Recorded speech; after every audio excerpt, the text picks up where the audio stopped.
মাসে মাসে আমার মায়েরা ঋতুবতী হয়। এই প্রথম দ্বিতীয় তৃতীয় 3টা দিন আপনারা আপনাদের পতির বিছানায় ঘুমাবেন না দয়া করে। স্পর্শ দোষ বড় দোষ। আপনাদের এই ঋতুবতী হবার এই 3টা দিন যদি পতির বিছানায় ঘুমান, আপনার স্পর্শে আপনার পতির পরমায়ু ক্ষয় হয়ে যাবে। এবং আরেকটা কথা বলি, যে কথাটা নারী জীবনের সবচেয়ে গুরুত্বপূর্ণ কথা। আমাদের দেহে আছে ষড়রিপু 10 ইন্দ্রিয়। এই ষড়রিপু 10 ইন্দ্রিয়ের মধ্যে সবচাইতে হলো দুর্জয় কাম ইন্দ্রিয়। নারী কামকে দমন করে প্রেম দিয়ে তার পতিকে ভালোবাসতে পারে, পতিকে প্রেমিক করে তুলতে পারে, কামকে পরিহার করাতে পারে, সে নারীর পতি জীবনে তার আগে কোনো দিন পৃথিবী ছেড়ে যেতে পারে না। পতি আছে যাদের, তারা সিথিতে ললাটে এবং শঙ্কতে সিঁদুর পরেন। সিঁদুরটা কেন পরেন? কেন পরেন কথা বলেন? পড়তে হয় তাই পরেন না কোনো উদ্দেশ্যে? কি উদ্দেশ্যে? হ্যাঁ, পতির পরমায়ু দীর্ঘায়ুর কারণে সিঁদুর পরেন। একটা নারী পারে তার পতিকে জীবনে বাঁচিয়ে রাখতে, একটা নারী পারে তার পতিকে। তবে যাদের পতিহারা জীবন, আমি তাদের চরণে নিবেদন করব, অন্তরে কষ্ট না পেয়ে আপনারও পতি আছে, পরম পতি গোবিন্দের ভজন করবেন। হরে কৃষ্ণ। সিথিতে ললাটে কণ্ঠে শঙ্কে যারা সিঁদুর পরেছেন, আমি সেই মা সেই দিদি ভাইদেরকে বলতে চাই, আপনি সারাটা জীবন, যত জীবনে পৃথিবীতে বেঁচে থাকবেন, আপনি সিথি ভরা সিঁদুর আর হস্ত ভরা শঙ্খ পরিধান করে আপনার পতির আগে বিয়োগ নিতে পারবেন, যদি আমার কথাগুলো আপনারা পালন করে চলেন। এই কথাগুলো আমার মুখের কথা নয়, আমার বানানো কথাও নয়, এ কথাগুলো শাস্ত্র সিদ্ধান্তের কথা। সিথিতে ললাটে শঙ্কে সিঁদুর পড়লে পতির পরমায়ু দীর্ঘায়ু হয়। আবার এমন কিছু দিন আছে যে দিনে সিঁদুর পরিধান করলে পতির পরমায়ু ক্ষয় হয়ে যায়। সে দিনটার কথা শুনবেন না? শুনবেন? তাহলে একটু নীরবতা পালন করে আমার দিকে লক্ষ্য রাখুন। একটা কথা আমি একবারই বলবো, আন কথা না বলে একটু লক্ষ্য রাখুন। আমাদের প্রত্যেকটা মা প্রত্যেকটা মাসে মাসে ঋতুবতী হয়। আমাদের দেহটা একটা বৃক্ষ, বৃক্ষে ফুল ফুটেছে তাই ফল ধরে।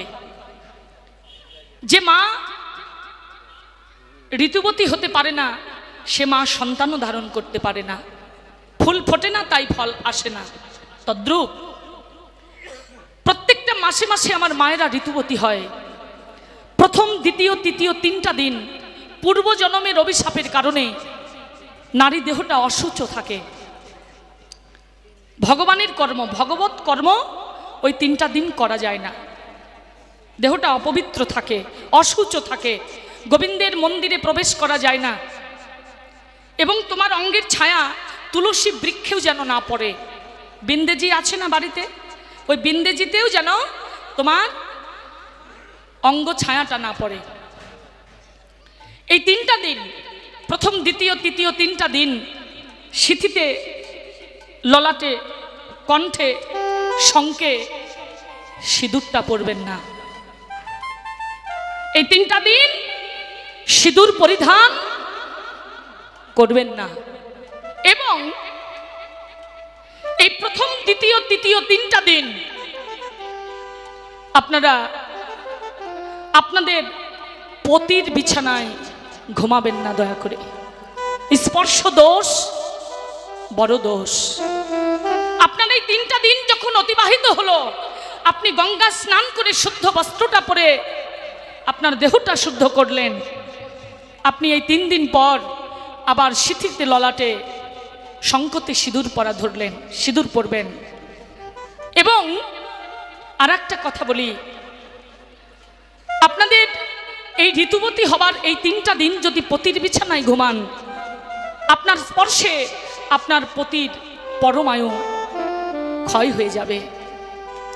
এবং আরেকটা কথা বলি, যে কথাটা নারী জীবনের সবচেয়ে গুরুত্বপূর্ণ কথা। আমাদের দেহে আছে ষড়রিপু 10 ইন্দ্রিয়। এই ষড়রিপু 10 ইন্দ্রিয়ের মধ্যে সবচাইতে হলো দুর্জয় কাম ইন্দ্রিয়। যে নারী কামকে দমন করে প্রেম দিয়ে তার পতিকে ভালোবাসতে পারে, পতিকে প্রেমিক করে তুলতে পারে, কামকে পরিহার করাতে পারে, সে নারীর পতি জীবনে তার আগে কোনো দিন পৃথিবী ছেড়ে যেতে পারে না, পারবেই না, কোনোভাবেই সম্ভব নয়। একটা নারী দেহে আছে 9 আনা গুণ, আর আমার বাবার দেহে আছে 3 আনা গুণ। একটা নারীকে 4 ভাগে ভাগ করা হয়। সর্বোত্তম নারী হলো পদ্মিনী, আর সর্বকনিষ্ঠা নারী হলো হস্তিনী। আমাদের নারী জন্মটা কিন্তু বড় ত্যাগের জন্ম রে মা, পূর্বেই বলেছিলাম, বড় ত্যাগের জন্ম এই নারী জন্ম। যদি নারী জন্মে নারীরা ত্যাগ না করে ভোগের ঘরে যায়, সে নারী কখনো পদ্মিনী হতে পারে না। কোনো কোনো নারীর সঙ্গ করলে পুরুষের পরমায়ু বৃদ্ধি হয়, কোনো কোনো নারীর সঙ্গ করলে পুরুষের পরমায়ু ক্ষয় হয়ে যায়। যারা পরকে আপন করে কাঙাল হোক তাতে দুঃখ নেই। যারা সবসময় প্রার্থনা করে আমার পতি, আমার সন্তান, আমার বাবা মা, আমার পরিবারের সকলেই যেন ভালো থাকে, যারা নিজে না খেয়ে তাদেরকে খাওয়িয়ে সুখ পায়, যারা ভাঙা সংসারটা জোড়া লাগাতে পারে, যারা অশান্তিতে আনন্দ দিতে পারে, তারাই হচ্ছে উত্তম পদ্মিনী নারী। এবং আমি প্রত্যেকটা মায়েদের চরণে প্রণতি রাখব, আপনার এই 3টা দিন অতিবাহিত হয়ে যাবার পরে মাসে যে বাকি কয়টা দিন থাকবে, প্রত্যেকটা দিন আপনারা প্রাতকালে নিদ্রা হইতে জাগবার সময় আপনার ঘুমন্ত স্বামীকে, পতিকে জাগিয়ে নিয়ে তার চরণে একটা প্রণাম রেখে তারপরে ভূমিতে পা রাখবেন। কে কে স্বামীর চরণে প্রণাম করেন একটু দেখি, কে করেন? সবাই সবাই। হরে কৃষ্ণ। কেউ করেন না দাদা ভাই? ওই যে একজন করে মাসি, ওই যে ফ্যানের কাছে। কেউ করেন না? সবাই পারে। হায় রে, কি অবস্থা! মনে মনে না, মনে মনে করলে হবে না। কি ব্যাপার, আপনারা স্বামীর চরণে ভক্তি করেন না? আপনাদের সঙ্গে ঝগড়া হয় নাকি? ঝগড়া হয়, তাহলে প্রণাম করেন না কেন? ভক্তি কেন করেন না? সময় নাই। আজকে থেকে আমি বন্দনা মহন্ত আপনাদের চরণে হস্ত রেখে মস্তকটা নুয়ে দিয়ে বলে গেলাম, যদি পতির পরমায়ু দীর্ঘায়ু করতে চাও তাহলে পতির চরণে একটা প্রতিদিন সকালবেলা প্রণাম করে ভূমিতে পা রাখো। আজকে থেকে সকলেই, আবার যদি কোনোদিন সৌভাগ্য হয় আমার এই মন্দির প্রাঙ্গণে আসবার, তাহলে কিন্তু সেদিন আমি শুনে নেব আপনারা পতির চরণে ভক্তি রাখেন কিনা। সেদিন কিন্তু উত্তর দিতে হবে আপনাদের। আপনাদের পরমায়ু দীর্ঘায়ু কামনা করে গেলাম, আপনারা সুস্থ থাকবেন। এখানে দেখা না হলে অন্যখানে দেখা হবে আপনাদের সঙ্গে, আমি জিজ্ঞাসা করব কিন্তু। হরে কৃষ্ণ। পতির চরণে ভক্তি রাখবেন। আমি বাবাদেরকেও বলি, হরে কৃষ্ণ বাবা, বাবাদেরকে একটু বলতে চাই, আমার মায়েরা হয়তোবা প্রতিদিনই আপনাদেরকে প্রণাম করেন, কখনো কি আমার মায়ের চরণে আপনারা একটা ভক্তি করেছেন? কোনো দিন করেন নাই। কেন করেন নাই? স্নেহাশিস বলে, স্নেহাশিস বলে, আমার ছোট বলে, স্ত্রী আমার ছোট না। অনাদির আদি গোবিন্দ প্রেমের গুরু হল্লাদিনী রাধারানীর চরণ ধরে যদি কাঁদতে পারেন, তাহলে তো আমরা স্বাভাবিক জীব, আমরা কেন পারি না? সাধন করো নারী, নারী তত্ত্ব না জেনে কেউ যেও না নারীর বাড়ি। না জেনে নারী তত্ত্ব নারীতে হলে মত্ত, পুরুষের পরমার্থ সবই নিবেকারী। এক নারী চতুর দলে জীব ঘুমায় তার কোলে, ত্রিবেণীর ঘাটে গেলে মূল পাওয়া যায় তারি। দেহে ৭২,০০০ নারী, তার মধ্যে 3টি নারী বড় বলিহারি, ইরা, পিঙ্গলা, সুশর্মা। শ্বশুরমাকে শোষণ করে গুরুচরণ আশ্রয় করে যদি নারীর যাও বাড়ি, তাহলে তোমাদের ভবে আসা যাওয়া আর থাকবে না। হরি বল। হরি বল। হরিবল হরিবল।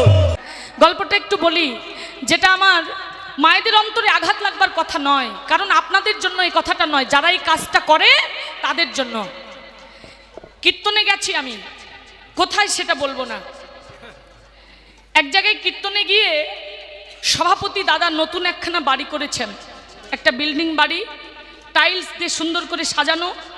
সভাপতি দাদার অন্তরে অভিলাষ, আমার দিদিভাই বন্দনা মহন্ত আসবে, দিদিভাই আমার ঘরে থেকে হরিনাম কীর্তন করে আমার বাড়িটা উদ্বোধন করে দিয়ে যাবে। এটা হলো সভাপতি দাদার অন্তরের অভিলাষ। আচ্ছা, আমি গেলাম কমিটির কাছে। যখন গেলাম, দাদা চিৎকার করে বলে উঠলেন, দিদিভাই আপনি আমার বাড়িতে থাকবেন। আচ্ছা বেশ। দেখবেন আমরা 8-9 জন লোক, যারা আমার সপার্ষদ, আমি মিলে গাড়িতে অনেক লাগেজপত্র থাকে, অনেক ভার।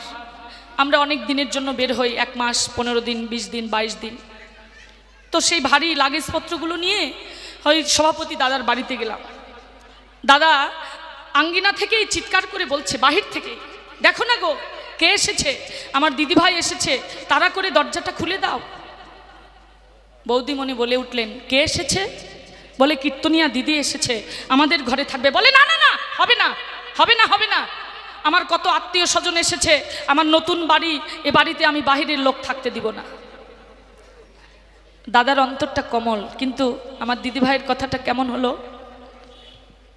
দাদা বললেন, ভাই তুমি আমাকে মারার চাইতেও বেশি করলে। তো যাই হোক, বৈষ্ণব গৃহে এসেছে, আজকে বৈষ্ণবের আশ্রয় আমার গৃহেই হবে। এক সময় বুঝিয়ে দিদিভাইকে রাজি করিয়ে আমরা থাকলাম। পরবর্তীতে দিদি যখন আমার সঙ্গে একটু মিশলো, একটু চলাফেরা করলো, কথা বলল, তখন আমার দিদিভাইয়ের অন্তরটা একেবারেই গলে গেল। মায়েদের অন্তর কমল, কিন্তু প্রথম অবস্থায় একটু শক্ত।